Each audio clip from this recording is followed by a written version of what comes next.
pasamos a la presencia del fundador y director de Economic Trends, Gastón Utrera, y cara visible de la Cámara de Industriales Metalúrgicos en cuanto a la estrategia económica. ¿Cómo te va, Gastón? Muy bien, Ricardo. Mucho tiempo que no nos veíamos. Un placer verte. ¿Cómo ves las cosas? Bueno, lo ha descrito muy bien Alfredo. Yo agrego que ahora en los próximos días vamos a ver seguramente, por lo que ha ocurrido ayer y todavía no está en las estadísticas que publica el Banco Central, una fuerte reducción de los pases pasivos a través de la colocación de deuda del Tesoro, de tal manera que continúa la normalización del Banco Central y ese es uno de los ejes de la política económica. Compró 700 millones, 700.000 millones y rescató 1.300 millones de dólares. ¿Puede ser? Ha rescatado una porción importante de los pases pasivos, alrededor de 11.000 millones de pesos, y eso es parte de lo que viene ocurriendo desde diciembre, que a través de distintos mecanismos viene reduciendo el sobrante de dinero en la economía. Es cierto lo que planteaba Alfredo, de que por otro lado cada vez que compra dólares el Banco Central está emitiendo dinero, pero ha estado sacando de circulación dinero cada vez que el Tesoro Nacional coloca deuda y con esos fondos, en lugar de pagar déficit fiscal que ya no tiene, en realidad lo que hace es devolverle dinero al Banco Central y el Banco Central entonces tiene ahí la opción de o reducir la base monetaria o usarlo para pagar pases pasivos y reducir entonces esos pasivos remunerados. Pero de cualquier manera está acomodando hacia abajo el sobrante de pesos del Banco Central. Otro de los mecanismos fue el BOPREAL, este bono para las deudas comerciales de los importadores. En lugar de retirar pesos entregando dólares, que sería la operatoria natural, lo que hace es entregar ese bono que dice que a los dólares se los va a entregar en una secuencia a futuro, pero mientras tanto con eso reduce cantidad de dinero. Y el tercer mecanismo es con una tasa de interés por debajo de la inflación.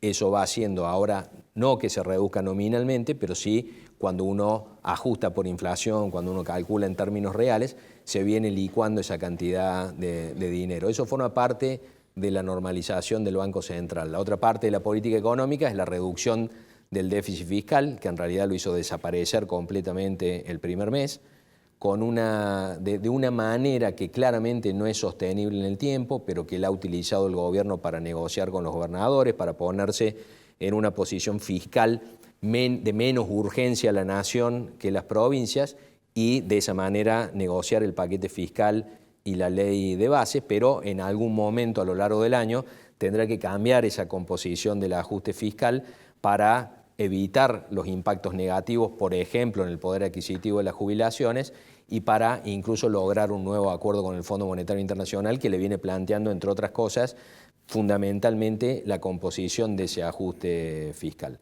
Y después viene el tema que planteó muy bien Alfredo de la actividad económica. Sí. Si tuviéramos que identificar cuál es el plan productivo de Milei y del ministro Caputo, es lograr la unificación cambiaria para que aparezca el vértice de esa famosa... Sí, pero se disparó el dólar de nuevo. Está descansando. Bueno, lo que pasa es que ocurre que en el mismo momento en que otra baja adicional de la tasa de interés, que desincentiva las inversiones en pesos y hace más atractiva la inversión en dólares, se da toda esta incertidumbre donde ya no es tan claro cómo va a salir el resultado de la ley de bases, porque está un poco trabada, un poco más trabada de lo que se pensaba la negociación en el Senado, porque ya no sabemos si va a haber acuerdo con los gobernadores por el Pacto de Mayo. Sabemos que no el 25, pero también está en duda qué ocurrirá después, qué firmará, con quiénes. Y por supuesto, cuando uno lo ve actuar como está actuando con el episodio de España, uno se plantea qué va a pasar el sábado cuando hable en público en Córdoba. ¿Va a contribuir a que sigan las negociaciones en el Senado o tal vez se le va un poco la mano en la crítica a la casta y en particular a los senadores y después se hace más complejo sacar la ley? Eso es importante porque a los fines de regenerar expectativas, lograr sacar la ley bases, lograr un pacto con gobernadores, forma parte de la generación de expectativas positivas hacia adelante en el sentido de que más allá del temperamento de Milei y del dogmatismo ideológico que tiene, está logrando hacer política y gobernar. Cuando eso va pareciendo que ocurre, mejoran las expectativas, cuando se va alejando, empeoran, y es muy probable que eso haya coincidido justo en el momento en que bajan de nuevo las tasas de interés. Por eso es tan importante lo que ocurra con la política. Contribuciones o aportes no le faltan. Vos estuviste en el Senado de la Nación. Vamos a ver un tape de 1 minuto y chirolas de lo que decías vos en la introducción en la Cámara de Senadores. Dale. Lo vemos. Si no tuviéramos los tributos distorsivos que tenemos, como los que aplican al comercio exterior o el impuesto a los créditos y débitos bancarios, entre otros, si no tuviéramos restricciones distorsivas como las que tenemos en el mercado cambiario, si no tuviéramos la larga historia de inestabilidad macroeconómica y de incertidumbre, gracias, no haría falta un esquema de régimen de incentivos a las grandes inversiones. Las propias características de la economía argentina generarían los incentivos para inversiones de grandes y pequeñas empresas. Es justamente porque tenemos esos impuestos distorsivos y esas regulaciones distorsivas y porque necesitamos inversiones que es necesario que haya un régimen de incentivos como el que ha propuesto el Poder Ejecutivo a este honorable Congreso de la Nación. Por supuesto que cuando hay un esquema de incentivos se generan injusticias como las que acaba de plantear el presidente de la Cámara de Industriales, Metalúrgicos y de Componentes de Córdoba. Creo que ahí esboza de alguna manera lo que venías diciendo. Sí, y ahí fuimos fundamentalmente a plantear no críticas al régimen de incentivos a las grandes inversiones, ni apoyo, exactamente. Fuimos a plantear concretamente 3 mejoras que creemos que además deberían contribuir a la negociación entre quienes se están oponiendo al RIGI y el propio oficialismo.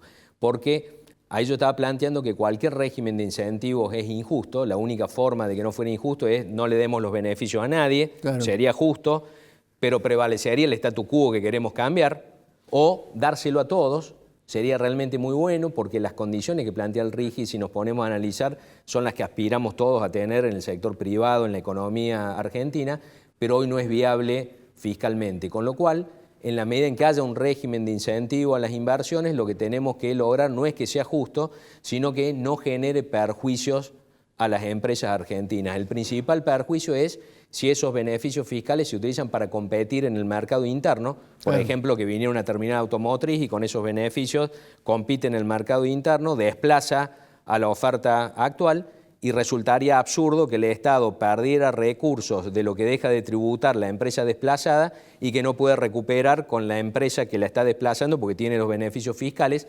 Vamos a haber usado recursos públicos para nada, para no generar un solo empleo adicional. Entonces planteamos concretamente que los beneficios del RIGI apliquen solamente a proyectos de exportación. Y la otra distorsión es como el proyecto aún dedicado a la exportación, el proyecto promovido, tiene beneficios para importar sin impuesto país, sin aranceles a la importación, etcétera, etcétera. Eso hace difícil a los proveedores, a los potenciales proveedores nacionales competir en esas condiciones.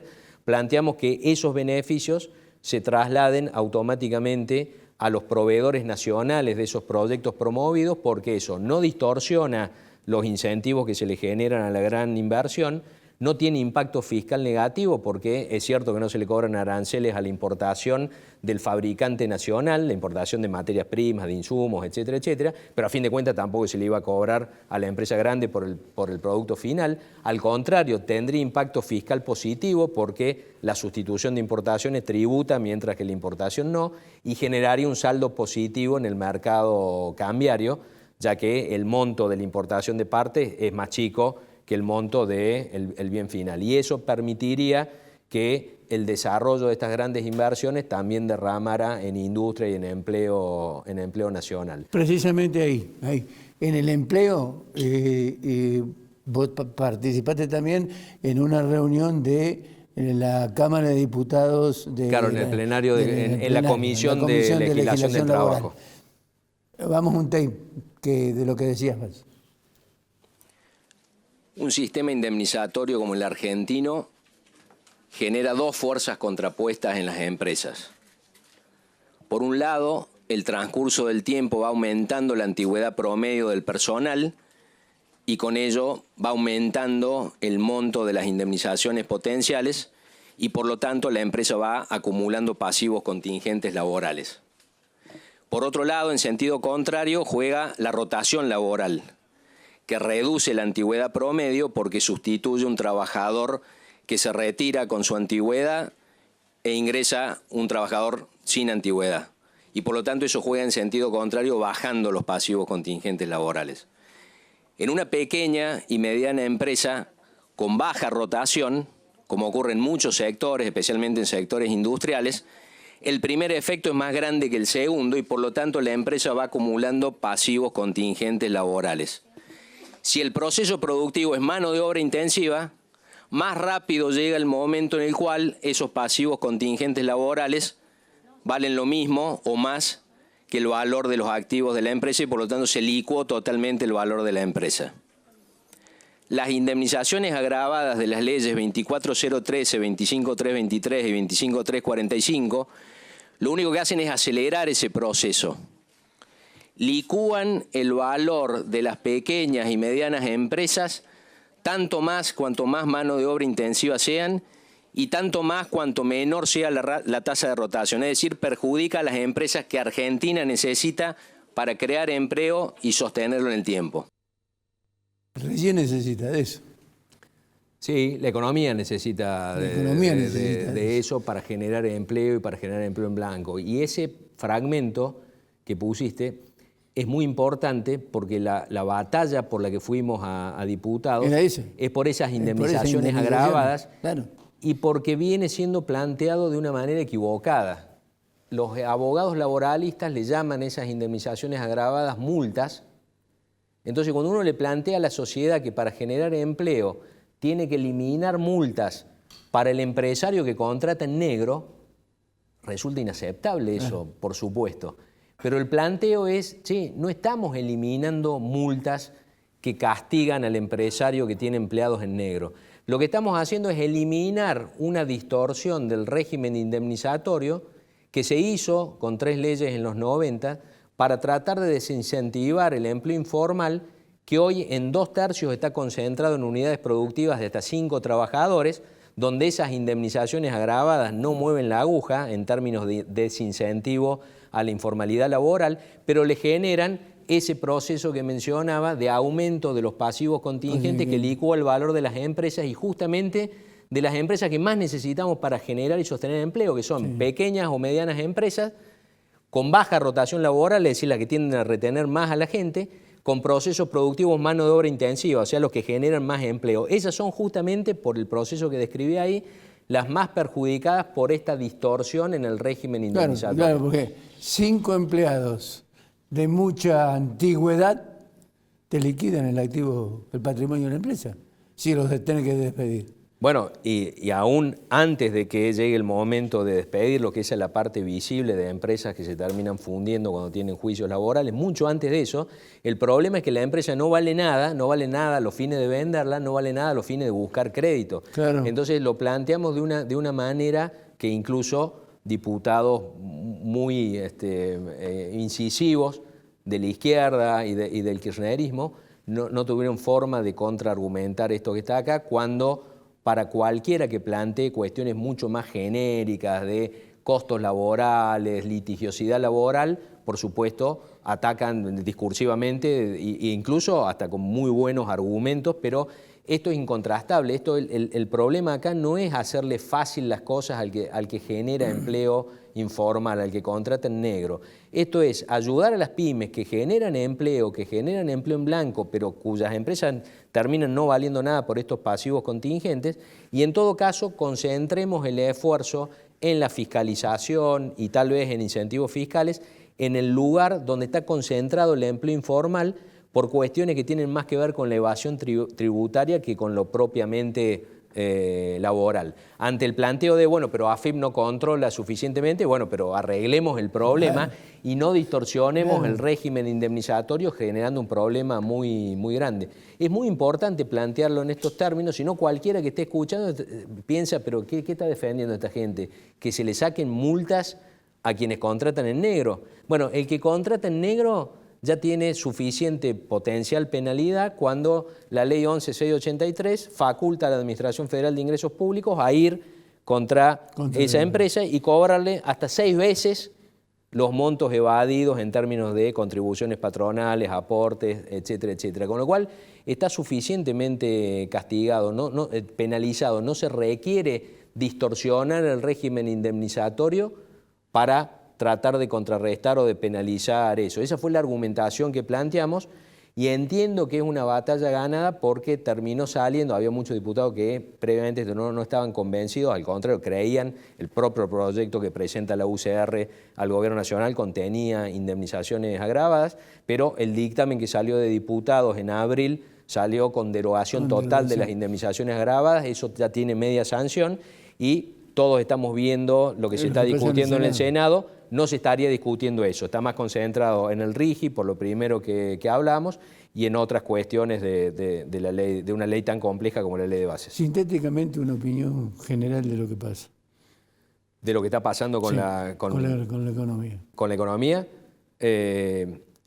Está logrando el presidente de la Nación con el ministro de Economía sanear el Banco Central a través de los instrumentos que mencioné antes, ha logrado eliminar el déficit fiscal de una manera que no es sostenible en el tiempo y el gobierno lo sabe, pero de una manera que le ha servido en la negociación con los gobernadores y que debería acomodarse hacia adelante con el paquete fiscal y algunas otras medidas para que no recaiga tanto en algo que consideramos que es éticamente reprochable y además insostenible como la licuación de las jubilaciones. Eso debería contribuir al acuerdo con el Fondo Monetario Internacional, eso debería contribuir entonces con la unificación cambiaria, que es el punto de partida de la recuperación en la visión del presidente y del ministro de Economía, y es muy importante lo que ocurra en los próximos días relacionado con el pacto, que ya no sabemos si va a ser de mayo, y no sabemos dónde, y no sabemos con quiénes, pero en principio que haya algún tipo de acuerdo y algún decálogo que de alguna manera estructure la discusión política y económica hacia adelante y que haya sanción de la ley de bases. No me preocupa demasiado que tenga sanción en el Senado con cambios y por lo tanto vuelva a diputados. Así funciona la democracia y además si eso ocurre va a ser un logro enorme de un gobierno que tiene tanta debilidad parlamentaria. Por supuesto, estamos todos mirando qué hace el presidente de la Nación, dado su temperamento, dado su lógica de batalla épica por las ideas más que por la gestión, porque estamos todos pendientes de que no arruine algo que sería positivo, que es la sanción de la ley y la firma de algún pacto con los gobernadores. Gastón, muchas gracias. Gracias por venir.